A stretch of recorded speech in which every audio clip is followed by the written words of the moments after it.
শুনেছেন আজকের ভিডিওটা খুব গুরুত্বপূর্ণ। যারা ফুড ডেলিভারির কাজে সৌদি আরব আসতে চান এবং কি এদেশে আছেন কাজ করবেন তাদের জন্য।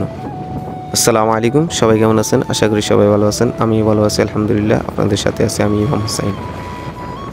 আজকে কথা বলবো আমরা সৌদি আরব ফুড ডেলিভারির কাজ কেমন। আসলে সৌদি আরব ফুড ডেলিভারির কাজ হচ্ছে দুই রকম সিস্টেম আছে, আপনি যেভাবে কাজ করবেন। কিন্তু শরিকে আছে, অনেক শরিকে আছে, কোম্পানি আছে, ধরেন না হাঙ্গার আছে, টুইও আছে, কিতা আছে, নিনজা আছে। আপনি যেটাতেই কাজ করবেন সেম কাজগুলো সেম একটু আইডির কাজ বুঝে নিলে হইবে। একটা আইডির কাজ ভালোভাবে বুঝলে বাকিগুলো আপনি এমনি পারবেন, একবার দুইবার দেখলে ভালোভাবে হয়ে যাবে। কিন্তু একটা আইডি কাজে যে কোনো একটা কোম্পানির কাজটা বুঝতে হবে। একটা আইডি চালাইলে কোম্পানির কাজটা পরিপূর্ণ বুঝলে বাকিগুলো সোজা হয়ে যাবে। যখন আপনি ভালো গাড়ি চালাতে পারবেন, লোকেশন বুঝবেন, তারপরে আইডি সম্পর্কে আপনার অনেক জানা থাকবে, তাহলে আপনার জন্য কাজটা সোজা হয়ে যাবে। তো যারা আসতে চান তাদেরকে বলবো কতগুলো শরিকে আছে, আপনি যে কোনো একটা শরিকেতে আসতে চান, ভালো কোম্পানি আছে, ভালো খারাপ। তো হচ্ছে দুইটা রকমে সৌদি আরব ফুড ডেলিভারি কাজ করে সবাই। কেউ হচ্ছে কোম্পানির আন্ডারে আছে, কেউ আছে নিজে কাজ করতেছে। তো এখানে কোম্পানির আন্ডারে হচ্ছে একটা স্যালারি, আর নিজে কাজ করলে আরেকটা স্যালারি। তো আমি দুটোটা বিষয় নিয়ে কথা বলার চেষ্টা করব যতটুকু পারি।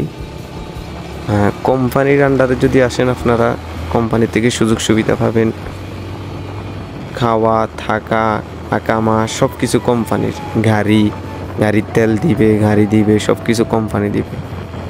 আর যদি আপনি নিজে করতে চান তাহলে আপনার গাড়ি লাগবে, আপনার আকামা লাগবে, আপনার লাইসেন্স লাগবে, আপনার থাকা সব কিছু আপনার, একবারে এভরিথিং যা আছে সব আপনার খরচের ভিতর।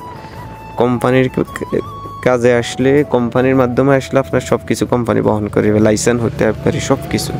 হ্যাঁ, কোম্পানিতে আপনি যদি কাজ করেন তাহলে আপনার স্যালারি একটু কম হবে, কারণ সব কিছু কোম্পানি বহন করবে, যেহেতু আপনার স্যালারি একটু কম হবে। তো প্রত্যেকটা আইডিতে যেমন কি যেই আইডি চালান আপনি, কিতা হাঙ্গার জায়েজ নিনজা যেটাই চালান নির্ধারিত একটা টার্গেট থাকে। যেমন কি হাঙ্গার রয়েছে 450, কিতা তো হচ্ছে 350, তারপরে টুইউতে আছে, সব কিছুতে একটা নির্ধারিত একটা টার্গেট আছে। বেশিরভাগ টার্গেট হয় 300+, 350, 400, 450 এরকম টার্গেট থাকে। তো আমাদের কোম্পানিতে টার্গেট হচ্ছে 350, 350। কিছুদিন আগে 330 ছিল, এখন 350 করছে। তো 350 যদি আমরা ফিল আপ করতে পারি তাহলে হচ্ছে আমাদের স্যালারি হচ্ছে 1700 রিয়াল। টার্গেটের উপরে আমাদের প্রতি অর্ডারে 7 রিয়াল করে কোম্পানি দেয়। টার্গেট ফিল আপ হয়ে অতিরিক্ত হয় যদি আপনি ভালো কাজ বুঝেন। ভালো কাজ বুঝলে আপনার টার্গেট ফিল আপ করা কোনো সমস্যাই না। 8 ঘন্টা 10 ঘন্টা ডিউটি করলে টার্গেট ফিল আপ হয়ে যাবে মাসে। আর যদি অতিরিক্ত ডিউটি করেন, দিয়ে 1 ঘন্টা বাড়তি করেন, তাহলে অতিরিক্ত আপনি প্রতিটা তলবে 6-7 টাকা করে পাবেন। প্রত্যেকটা শরিকাতে সেম সিস্টেম, 6 টাকা 7 টাকা করে দেয়, এরকম সিস্টেম কোম্পানির আন্ডারে হলে। আর যদি আপনি বাইরে কাজ করেন তাহলে হচ্ছে সব কিছু তো আপনার এখানে, তাহলে হচ্ছে আপনার স্যালারি হবে 5000+। হাঙ্গার কিতা যায় সেম একটু কম বেশি হতে পারে, তবে এরকমই 5000+ হবে স্যালারি আপনার। আমাদের মতো তাদের একটা নির্ধারিত একটা টার্গেট থাকে, সেম 350, 450 এরকম, এর উপরে না। তো বাড়তি তলব মারতে পারলে আপনার প্রতি অর্ডার, যেহেতু সব কিছু আপনার, তাই এখানে আপনার 10 থেকে 12 রিয়াল প্রতি অর্ডারে আপনাকে দিবে। আজকের ভিডিওটা এই পর্যন্ত।